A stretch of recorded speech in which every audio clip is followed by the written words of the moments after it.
back for Arfield. 1-0 Burnley. Scott Arfield. He's been threatening that recently. And all the Burnley players run to the Darwin end.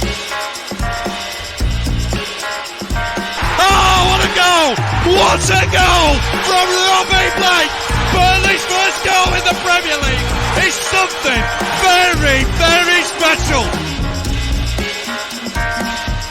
Wade Elliott has that change of pace and he's got away from Montgomery. It's the path of McCann and the follow-up finds the net. What a strike from Wade Elliott! A bolt from the claret and blue. Oh goodness me! What a goal from Patterson! If that is to be the one that takes them to Wembley, you cannot argue with that. Pure quality. Here goes Mike Conroy. Still time for a winner, maybe. John Francis! They came to York in their thousands. They're going home as champions. I mean, if there's any justice in the world, Burnley would surely score from this corner. Swung right in there. Ball in there. Yeah! Michael Keane! Oh, that's justice! That is justice at the Amex Stadium. Burnley are level and deserve to be.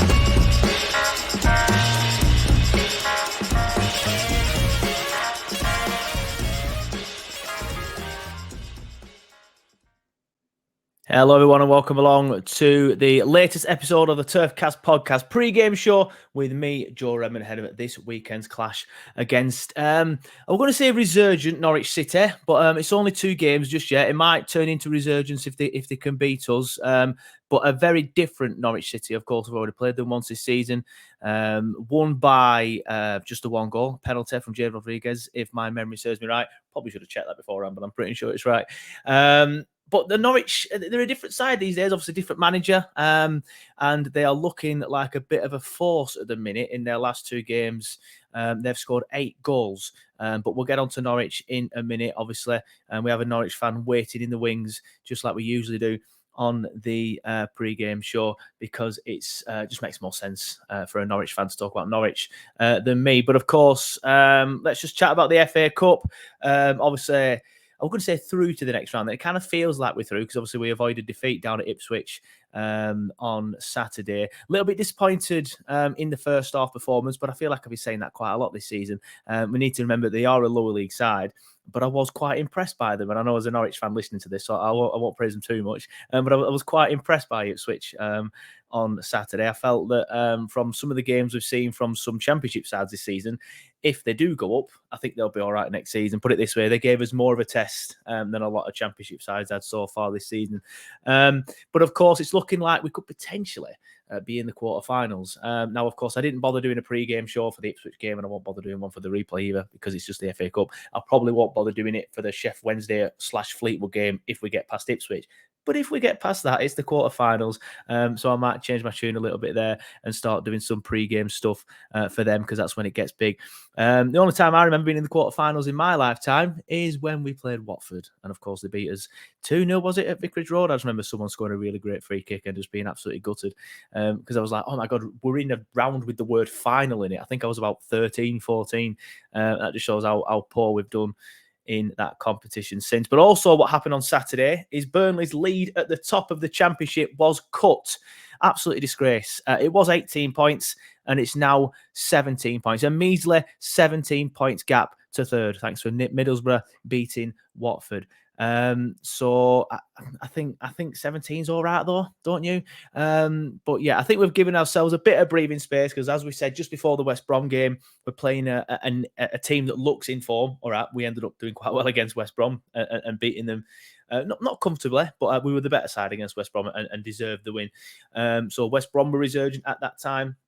Norwich have turned a corner recently as well. So I'm sure the Norwich fans might feel a little bit confident about this, just as the West Brom fan did. And that gives me the perfect time to bring in Adam, a Norwich City fan. How you doing, mate? Oh, I'm really well, thank you. Yeah, yourself? Yeah, good, thank you. So, obviously, just touching on them from what I've just said, let's get some of your results up recently. Of course, David Wagner came in on the 7th of January, I think it was. just the day before you played the Horse Fiddlers in the FA Cup, who managed to get a narrow 1-0 win against you. But we'll gloss over that because it's the FA Cup, and obviously Wagner had been in there for one day, so I'm not even sure if he was on the sidelines or anything. But since then, you've played 2 games in the league, both away from home, and scored 8 goals at Deepdale and the CBS Arena against Preston and Coventry, respectively. 2 grounds where Burnley scored a grand total of 1 goal this season. So 8 goals at them 2 grounds is quite impressive. So other than the manager, Adam, what's actually changed at Norwich? Yeah, I think the confidence amongst the squad, that they looked like a team under Dean Smith that was probably heading more towards mid-table. He didn't seem to be getting the best out of players that arguably on paper should be doing a lot better in this league. It just felt like he didn't really have a system that really suited them in terms of I couldn't tell you what Dean Smith philosophy or side really looked like even now, and he was in charge for 18 months, which that's pretty concerning. Where Wagner's came in and straight away he said, "Look, we're going to play 4-2-3-1. This is how we're going to play. We're going to Gegen press, which is something that Klopp's implemented very well at Liverpool, and him and Wagner have got a very good relationship. I think Wagner was, I'll get this right, I think he was the best man at Klopp's wedding. So those two are very very close in terms of their relationship, and that's sort of the style we've seen. And suddenly a Norwich team that really didn't look like they had any sort of attacking impetus at all are suddenly starting to score goals, and it's much more entertaining to watch. And I think the fan unity as well, the fans were turning against Smith, and it was getting quite ugly at Carrow Road games. And yeah, it was really sort of getting turgid, where now it just feels like this is like a fresh slate, and the fans are on board. And yeah, it's definitely turning for the best. Yeah, I mean, I was looking at your season and thinking, wow, that's underwhelming. A lot of the predictions pre-season was Burnley will continue to fall. That obviously turned out to be incorrect, but a lot of the stuff was predicting that Watford and Norwich should do quite well. Have you been disappointed with the season so far? I mean, that's a bit of a silly question. I think it's obvious that you have. You wouldn't have expected to be sacking Dean Smith, but it's been an underwhelming season so far, hasn't it? Apart from these last 2 games. Yeah, I think particularly when you look at the last 2 times we've been in this league, we're almost done what you guys are currently doing, where we've just come into the league and absolutely dominated it. We've had key players at different points. Buendia was probably a bit of a cheat code in the way he's so good in the Championship. He just tore teams apart, and even if Norwich were 0-0 at any point in the game, you just know one bit of magic, and he's going to unlock any defence and probably feed Pookie and will score. Where this season it's not really been like that. We've got very good players in good positions, but Dean Smith arguably didn't really sort of have the squad that he wanted. He wanted athletic midfielders. He brought in Isaac Hayden, who has unfortunately been injured for most of the season. He also brought in Gabriel Sara, who's a Brazilian midfielder for big money. And it's only really been now that he started to sort of look like the best player that we all thought that he could be. Under Wagner, he's really sort of starting to thrive. And Marcelino Nunes as well is another sort of big money signing we brought in, and he hasn't really cut the cloth either. So it's been probably the sort of elements in terms of the signings they brought in, and just players like Pookie being 2 years older and maybe not looking quite like the same Championship Pookie that we all know and love. But certainly more recently, in terms of since Wagner's come in, Pookie looks like he's back to his best. Kieran Dowell is another player who looked like he was probably heading out of the club, and suddenly he's become a key man for Wagner. So it's much more exciting now. It feels like we probably have a little bit more life in our season, where it was going definitely the other way. It was going to be a mid-table and probably look towards next season, where now it feels like there's a renewed hope that we can probably push for the playoffs. And we all know that Wagner's obviously got Huddersfield up previously through the playoffs, so that's something to cling on to as well. So yeah, certainly in terms of the mood amongst the fans at the moment, it's much higher than what it was. Is that your expectation for the season now? Then maybe just creep into the playoffs and try and win that lottery there. Because if you look at ourselves and Sheffield United, for example, like I said, we're 17 points clear. I know we're 5 ahead of Sheffield United.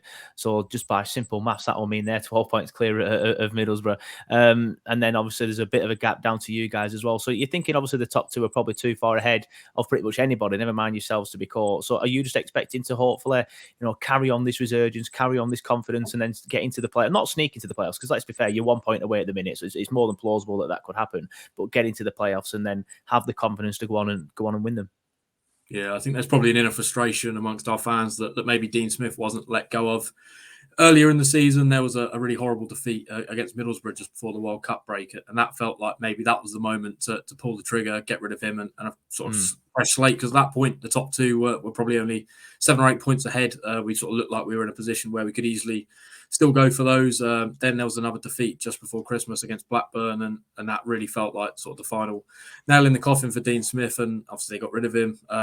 shortly after, in terms of after the Luton game on Boxing Day. And a lot of Norwich fans feel that if they'd have done that earlier, maybe we could have been in a position where we probably could have targeted the top two still going into the second half of the season, where now, unfortunately for Wagner, that looks like a really big task to be able to, even get close to being able to catch you guys, or Sheffield United. That looks like, a hill that's too far away. So, I think playoffs is now the aim, but ultimately Wagner's came in with Norwich. At that point, we're 11th in the league. So, there's not really any pressure on him. If he can get us into the playoffs and we go up, then that's a really massive achievement for him. But it won't be deemed a failure if he does get us in the playoffs, or doesn't even get us in the playoffs, and then we don't go up, because it feels like then the attention probably turns to next season. We're still going to be probably one of the big fish in sort of the championship pond, where you feel like next season he's got a full year or 6 months then of working with the players. He's going to have a full season to really kick on. So, it feels like probably the next 6 months is almost a bit of a free hit. There's an inner hope that we can do it, because it's been done many a time before. It's sort of that team that hits sort of a bit of form just before the playoff starts that tends to be the team that go up. And if we can do that, then that bodes quite well. But I think there's no disappointment if we don't end up in the Premier League next season.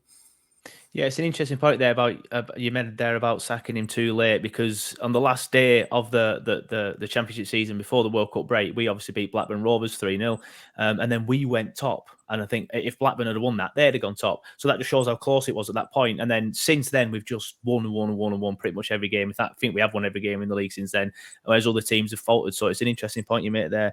You talked about some of your players earlier, mentioning Pukki. And obviously, Pukki's a standout player. But as you mentioned, he is 2 years older since the last time we were in this league. I still think he's probably the best finisher in this league, if I'm honest with you. But who are the players that we should be looking out for then? Obviously, Pukki's one that everyone knows pretty much all over the country. But who else is there we should be looking out that are your danger men? I think Ono Hernandez is a man who seems like he's really grasped the nettle under Wagner, a very exciting winger that's maybe been criticised for his lack of product in the final third. That's really been a problem of his ever since he's arrived at Carrow Road almost 5 years ago now. But it really feels like under Wagner, he scored against Coventry in the most recent game, and he looks like a player who can probably thrive in that system. We saw the best of him under Farker, I'd say, in the Championship, and it felt like maybe he was a player under Smith that was probably underutilised and maybe didn't really get the system and didn't really sort of get the positions, sort of the half spaces sort of behind Pukki, where he could really do what he wants to do. And he looks like a man who your fullbacks will probably struggle with in terms of just natural pace and good little bit of skill about him. And if he can sort of find that final ball, then he's definitely a player to watch out for. We just signed a lad on loan from Arsenal, a Brazilian lad called Marquinhos. They brought him in from Sao Paulo, Arsenal, for fairly decent money. And he looks like an exciting player. I think he'll probably be someone who will be on the bench, or maybe potentially even someone who comes straight into the starting 11 on Saturday. So excited to see what he can do. But I'd probably say that the key man at the moment is Gabriel Sara. He sits in the sort of single pivot position. We signed him for big money, and we maybe struggled to see the best out of him, but he's really good at making late runs into the box. Deadly in terms of finishing for a midfielder as well. And definitely got that little bit of energy about him, that sort of bit of dynamism. And he can really, really sort of turn a game when Norwich is struggling. He'll pick up the ball, and you kind of see those wingers or sort of the attacking midfielders really push on, and he can create something out of nothing. So I'd say Sarah's probably the man that you really want to sort of stop. If you can stop Sarah, I think you can probably stop Norwich's attacking threats. And unfortunately for Preston and Coventry, that they failed to do that in recent games, and that's why they've been punished. Yeah, definitely. Like we've already mentioned that you scored 8 goals in them 2 games. Obviously, different sort of tests now. League leaders coming up. No disrespect to Preston and Coventry. I think they're both in the top half and have playoff aspirations themselves. But I think we've got the second or third best defence in the record. So it's probably going to be a little bit tighter, but I'm still expecting goals. But we'll get on to predictions and stuff in a minute. I just want to talk about your style now, because obviously you said under Smith, you didn't really see what the style was. You didn't really see what the ethos was. But you mentioned the 4-2-3-1 under Wagner. You mentioned the gegenpressing. Is that sort of like what the style's based around then? The gegenpressing, obviously just trying to win the ball back as high up the pitch as possible and then attacking numbers in pace, or is it a little bit more patient than that? Yeah, I think we're starting to see it implemented. The Blackburn FA Cup game you referenced, that was just too quick for him to really be able to sort of get on the training pitch and ultimately get his values and messages across. But we certainly, I think the Coventry game particularly, we really started to see the best of that. Norwich were very good against the Coventry side, also like to press high, but Norwich's intensity and sort of their fitness ability just seems like it's gone through the roof under Wagner already. He's implemented double training sessions, which is something that the Farker done as well, where Dean Smith, I think there's been a few people on social media that feel maybe that he didn't really train the players hard enough, and ultimately their fitness in games, particularly sort of in the latter stages. We conceded so many goals late on. Obviously one against you guys, albeit it was a penalty, but there's been other games. I think Middlesbrough, we conceded a 90th minute goal. There's been quite a few this season, and that's probably been the biggest criticism, where I feel like Wagner already, you can see the players' metrics in terms of running stats is much higher. The intensity, as I've already referenced, it is much higher. They press sort of as a unit rather than individually. And they also look dangerous from corners, which is something that's also been a bit of an issue over the course of the season. We're very good at defending corners. I think we've actually got the best defensive record in terms of set pieces conceded, but we certainly struggle to score from them. But that seems to be another thing that Wagner, under his coach as well, got a set piece coach, Alan Russell, who's really sort of implemented a lot of stuff with set pieces in recent games. So, yeah, certainly in terms of a structure, it looks like we now have got a team that can actually, you can say, well, that's what Norwich City play like. That's the team that, Wagner, that's what Wagner's team's going to look like. And that's quite nice to have, because that's kind of what Farke had. And that's what fans take to at Norwich. We don't really, not we don't care, but we can get away with our team not winning as long as we can see what the team are trying to do. There's an intensity about them, and, they're sort of putting in 100% for the shirt. And that's probably something that under Dean Smith, we didn't see at all. Yeah, it's interesting that the point you make about corners there, because I do feel like we're a little bit weak at corners sometimes. If you look to our biggest defeat of the season, 5-2 at Bramall Lane, it was a lot of crosses and a lot of corners that undid us. Conceded a corner against West Brom last time out. Could have been 2, but I think I'm pretty confident that it was a foul on Muric, which was given, but it could have easily been let go with a different referee. I always like to get opposition fans and journalists' opinion on Burnley this season, because of course it's gone very well. Let's be honest. There's no beating around the bush. It's gone very well. 17 points clear of third. It's looking like an instant return to the Premier League, but it wasn't always plain sailing. There was a lot of stuff in the summer being written about Burnley, saying, "Oh, they're in danger here of doing a Sunderland," as people like to call it these days, which I think is a little bit disrespectful to Sunderland. But people at TalkSport and even in the Mail and stuff like that were predicting, like I said, that Burnley were just going to go straight through the leagues, potentially be in financial trouble. We lost, I think it was like 14 senior players in the summer, had to bring in 16, brought in a new manager, completely changed the style of play. It should have taken longer than this to click, really. And to be fair, the first 10 games weren't amazing. We're still there or thereabouts, but we're conceding a lot of late goals, as you said you sort of did. We did that against Stoke, is one that springs to mind. A lot of draws earlier in the season. But since sort of like the turn of after the World Cup, and probably a few games before that, we've really seen how good Burnley can be. And of course, we've added to our squad in January with the likes of Obafemi and Lau Foster. What are your thoughts on Burnley and how they've done this season, and how they've changed everything around so quickly, and how well it's worked? Yeah, I've been really impressed. I mean, I actually remember doing the preview show for our channel just before the game previously, and I remember sort of looking at your form at that point, and you seem to be having a lot of 1-1 draws against sort of teams that you thought, that's the sort of side you probably should be beating. And I actually felt at that point that Norwich were probably in a better position to really kick on and sort of got the league. So I remember that game, you beat us, you then went top of the league, and it seems like you've not really looked back since. I really sort of thought maybe it'd take company a bit of time, almost like what Daniel Farke kind of inherited at Norwich, where you maybe had that chop and change of playing squad. He sort of got a different philosophy that maybe hasn't really been seen at the club before. And I felt that might take time, but ultimately it seems like your squad have grasped it straight away. And every game I've ever watched you on Sky, you look like a really solid team, and you're really hard to beat, but also got that ability to score goals. And I think the additions you've added in January as well is only going to strengthen you in terms of those sort of striker areas, because that's probably been the area that I've felt that maybe you've sort of had a lot of goals from sort of wide players or midfield, but maybe not a number one striker who's going to score goals kind of in the same way that Pukki does for us, where he's just an out-and-out goal scorer, where it feels like that Foster or Obafemi could potentially be the kind of player that can catapult some goals for you and probably see you over the line. So as a general rule of thumb, been very impressed. I thought Norwich on the reverse fixture were very, very poor against you guys, but a lot of that was also down to just how good you were that evening. So on the whole, I think as someone looking in from the outside, I mean, Burnley are definitely going to be promoted at the end of the season. I'll be intrigued to see what you do in the Premier League. I think, under Dyche, you kind of had that sort of, well, not necessarily negative football, but it just worked in terms of staying in the league, and you had that one really good season, but just kept you up. And I'm interested to see what company's going to do, because I mean, it's sort of comparing it back to Norwich. Daniel Farke's attacking style, he just went, that's what we're going to play in the Premier League, and ultimately it really failed for us. We got absolutely ripped to shreds every single week. So I'm intrigued to see that whether it's going to work in the Premier League for you guys, but certainly even if you came back down, you'd be in a very strong position then under company to kick on, as long as he's not poached by another club. Yeah, I think that's a worry at the minute, isn't it, with company? I think he could quite easily be poached within the next 18 months, but we'll see. I'm also a little bit concerned about this style of play in the Premier League, but I've never really thought too much about that just now. I'm just enjoying the ride because, like you said, yourselves have done it. I think Blackpool did it quite a while ago, and it doesn't always work. But a lot of Burnley fans are sort of like confident for next season as well. So like talking about how high we're going to finish, and I'm like, let's just calm down. Let's just calm down. Let's look ahead to this particular game. Then obviously, I'm expecting goals. You've turned the corner. We score goals quite free flowing as well. But we are still missing Taylor Harewood-Bellis, and Jack Cork is still suspended as well. I think that's massive. I think them two have been like our standout players this season. Jack Cork's always been a great player. He's kind of like the glue that holds the midfield together, and Taylor Harewood-Bellis has probably been the best of the central defenders, well, the best of the entire back line for me. So it's massive that we're missing them two. I think with them two, I think we have a very good chance of winning. But without them, and with the form that you've hit, I'm not going to predict us to get beat because of the form that we're in, but I'm thinking goals, but I'm thinking a draw. I'm thinking 2-2 for this game. What are you thinking? Yeah, I saw had a few discussions with various people this week, and there's probably a bit of a mixed feeling. It feels like this is a big game for us. This is our sort of first opportunity to really make a statement win. Obviously, you guys, it feels like you probably due a defeat probably at some point in the season.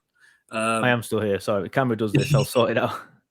Yeah, it probably feels like you're probably due a defeat at some point fairly soon. So there's no reason. I think particularly it's Wagner's first championship game at Carrow Road, and there's going to be a real excitement building sort of in the stadium. We kind of felt it a little bit with the Blackburn game, but obviously it's an FA Cup game. It was a lot more empty. Where 12:30 game on Sky, sort of the big boys coming down in terms of the championship. That feels like it's all set up for Norwich to really kick on and prove a point where they're going to be towards the end of the season. And if they can get 3 points, then I think a lot of fans would feel that probably the playoffs is then a really sort of good sort of probability for us to try and get in there, because we've got some sort of easier fixtures looking like coming up after that in terms of positions. There's got teams like Cardiff and teams at the bottom. So it feels like that's opportunities to sort of keep the momentum ticking over. So, yeah, I'm sort of leaning towards a draw, but I've got a feeling that Norwich might just do this one. I'm going to go 2-1 Norwich.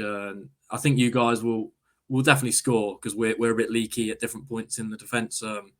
Even the Coventry game, we went 3-0 up within 20 minutes and conceded 2 goals within 7 minutes straight after, and made it pretty difficult for ourselves. But certainly we've got the ability in the forward areas, and I think the likes of Grant Hanley's going to be up for it as well, a former obviously Blackburn player, and certainly going to be up for it in terms of against you guys. So I think he'll be putting in especially after giving that penalty away earlier in the season. Yeah.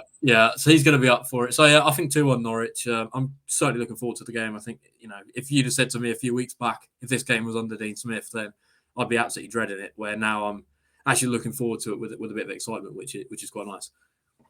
Yeah, definitely. I think that is sort of, like I said, my concern. You guys are all up for it now. There's a different sort of vibe around Carrow Road.